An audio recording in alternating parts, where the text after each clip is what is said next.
మంచు మోహన్ బాబుకు సంబంధించిన ఫ్యామిలీ ఇష్యూ ఏదైతే ఉందో ఇప్పుడు రోజు రోజుకి ఈ ఇష్యూ మలుపు తిరుగుతోంది అని చెప్పొచ్చు.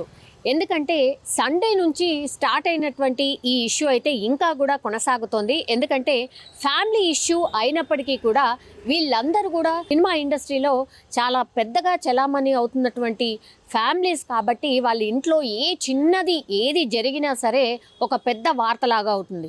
అందులో భాగంగానే ఇప్పుడు మోహన్ బాబు ఇష్యూ కూడా పెద్ద ఎత్తున చర్చ జరుగుతోంది. అండ్ ఇంకోటి ఏంటంటే అటు మోహన్ బాబు కూడా అండ్ ఆ తర్వాత మంచు మనోజ్ కూడా ఎక్కడ కూడా తగ్గకుండా ఒకరిపై ఒకరు ఆరోపణలు చేసుకోవడమే కాదు, లిఖితపూర్వకంగా పహాడీ షరీఫ్కి సంబంధించిన పోలీస్ స్టేషన్లో ఇద్దరు కూడా ఫిర్యాదు చేసుకున్నటువంటి పరిస్థితి. ఇద్దరు కూడా ఒకటే ఆరోపణ చేస్తూ ఉన్నారు. మంచు మనోజ్ ఏమో తండ్రి తన అనుచరులతో కొట్టించాడు అని మనోజ్ ఆరోపణలు చేస్తుంటే, మోహన్ బాబు కూడా నాపై దాడి చేశాడు మనోజ్ అన్నటువంటిది మోహన్ బాబు పూర్తిగా ఆరోపణలు చేస్తున్న పరిస్థితి. ఇవి ఆరోపణలు మాత్రమే కాదు, డైరెక్ట్గా ఇప్పుడు ఇద్దరు వెళ్ళి మోహన్ బాబు కావచ్చు లేదంటే మనోజ్ కావచ్చు వీళ్ళిద్దరు వెళ్ళి పహాడీ షరీఫ్ పోలీస్ స్టేషన్లో లిఖితపూర్వకంగా పూర్తిగా కంప్లైంట్ కూడా చేయడం జరిగింది. సో ఇప్పుడు సంచలనంగా మారినటువంటి సిచ్యువేషన్ కనిపిస్తోంది. ఎందుకంటే పహాడీ షరీఫ్కి సంబంధించిన పోలీసులు కూడా ఇప్పుడు ఇద్దరు కంప్లైంట్ చేశారు కాబట్టి కేసులు నమోదు చేశారు, ఎంక్వైరీ కూడా స్టార్ట్ చేసిన పరిస్థితి. అసలు తప్పు ఎవరిది, ఎవరు ముందుగా దాడి చేశారు ఏంటి అనే ఎంక్వైరీ అయితే పోలీసులు టేకప్ చేస్తున్న సిచ్యువేషన్ కనిపిస్తోంది. కానీ మంచు మనోజ్ ఆస్తికి సంబంధించిన వివాదంలో పూర్తిగా వీళ్ళిద్దరు కూడా అంటే దాడి చేసుకోవడం కావచ్చు, మాటలు అనుకోవడం కావచ్చు చేశారు అని అందరూ అనుకున్నారు. అలాంటి లీకే బయటకు వచ్చిన పరిస్థితి.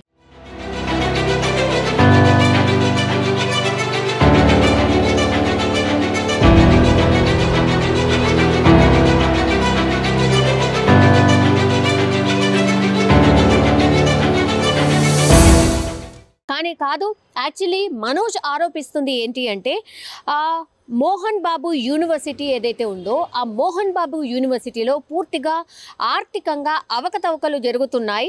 అందులో భాగంగానే వాటిని ప్రశ్నించినందుకే నా మీద కక్ష కట్టారు, అందులో భాగంగానే మా నాన్న మా మీద దాడి చేశాడు అనేటువంటిది ప్రధాన ఆరోపణగా మనోజ్ చేస్తున్న పరిస్థితి అయితే కనిపిస్తోంది. ఇదే విషయాన్ని నేను పోలీసులకు చెప్పినప్పుడు కూడా పోలీసులు కూడా వన్ సైడెడ్గా అంటే ఫస్ట్ ఏమో పహాడీ షరీఫ్ పోలీసులు నాకు ప్రాణహాని ఉంది, మాకు రక్షణ కల్పించండి అని మేము వెళ్ళి పూర్తిగా పోలీస్ స్టేషన్లో కంప్లైంట్ చేసి వచ్చాము. సో అందులో భాగంగానే అగైన్ మోహన్ బాబు కూడా సేమ్ అతనికి కూడా నాకు కూడా ప్రాణహాని ఉంది, నాకు కూడా రక్షణ కల్పించండి అంటూ ఇద్దరు కూడా సేమ్ వర్షన్ పహాడీ షరీఫ్ పోలీసులకు కంప్లైంట్ రూపంలో ఇవ్వడం జరిగింది. సో ఇద్దరికీ ప్రాణహాని ఉంది అని అంటూ ఇరువురు పోలీస్ స్టేషన్లో కేసు ఫైల్ చేయడం జరిగింది. అందులో భాగంగానే పహాడీ షరీఫ్ పోలీసులు కూడా పూర్తిగా ఎంక్వైరీ అయితే స్టార్ట్ చేశారు. కానీ మనోజ్ మాత్రం క్లియర్గా చెప్తున్నాడు, యాక్చువల్లీ ఎంబీయూ యూనివర్సిటీ ఏదైతే ఉందో అందులో పెద్ద ఎత్తున అవకతవకలు జరుగుతున్నాయి కాబట్టే నేను ప్రశ్నించాను, అది నచ్చకే పూర్తిగా నేను కాదు నా పైనే కాదు నా బిడ్డ పైన 7 months బిడ్డ పైన అట్లాగే నా భార్య పైన కూడా దాడి చేశారు అని మనోజ్ ఆరోపిస్తున్న పరిస్థితి. As well as Mohan Babu కూడా తన అనుచరుల మీద అండ్ నా పైన కూడా మనోజ్ దాడి చేశాడు అని చెప్తున్న పరిస్థితి. ఇంకోవైపు ఏమో మంచు లక్ష్మి కావచ్చు లేదంటే మంచు మనోజ్ కావచ్చు విష్ణు ఆల్రెడీ హైదరాబాద్కి చేరుకున్నారు కాబట్టి ఇప్పుడు మోహన్ బాబు ఇంటికి వెళ్ళిన తర్వాత మరి మనోజ్ని పిలిచి అసలు ఏం జరిగింది ఏంటి అనేది కనుక్కునే ప్రయత్నం చేయబోతున్నారా? ఇప్పుడు ఏదైతే హై డ్రామా క్రియేట్ అయిందో ఆ ఫ్యామిలీకి సంబంధించిన డిస్ప్యూట్ని పూర్తిగా తీసుకొచ్చి సోషల్ మీడియాలో షేర్ చేసుకోవడం, పోలీసులకు ఫిర్యాదు చేసుకోవడం వరకు వెళ్ళింది కాబట్టి మరి దీన్ని ఎట్లా పరిష్కరించబోతుంది ఏంటి అనేది చూడాల్సిందే. కానీ మనోజ్ మాత్రం క్లియర్గా చెప్తున్నారు, ఇంకో ఆరోపణ కూడా చేశారు. ఎందుకంటే ఇది పోరాటం కూడా కాదు, ఇది ఆత్మగౌరవానికి సంబంధించింది, నా భార్య పిల్లల సేఫ్టీకి సంబంధించింది. ఇది నాతో ఒక మగాడిగా నాతో డైరెక్ట్గా వచ్చి నాతో ఏం చేసినా పర్వాలేదు, నా భార్య పేరు ఇంక్లూడ్ చేయడం, నన్ను తొక్కేదానికి నా 7 నెలల పాపని ఇంక్లూడ్ చేయడం, నా బిడ్డల ఇంట్లో ఉండగానే అలా బిహేవ్ చేయడం కరెక్ట్ కాదు. ఈరోజు పోలీస్ దగ్గరికి నేను వెళ్ళి ప్రొటెక్షన్ అడిగాను.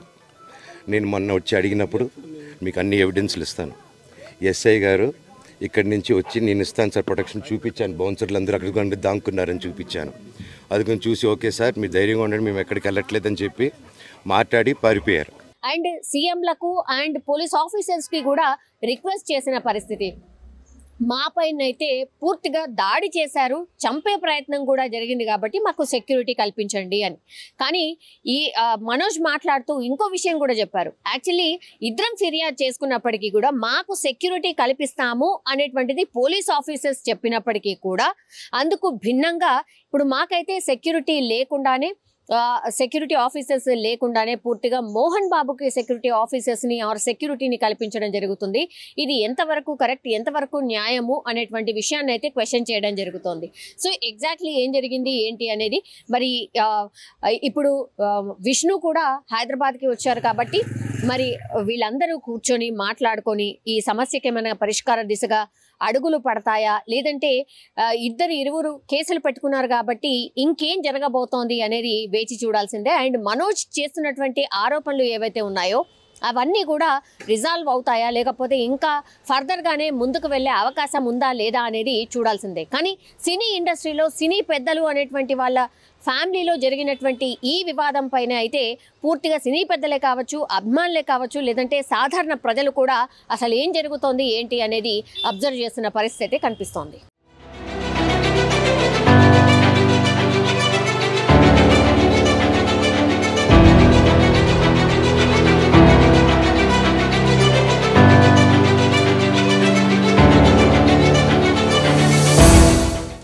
ఎందుకంటే ఇది పోరాటం కూడా కాదు, ఇది ఆత్మగౌరవానికి సంబంధించింది, నా భార్య పిల్లల సేఫ్టీకి సంబంధించింది.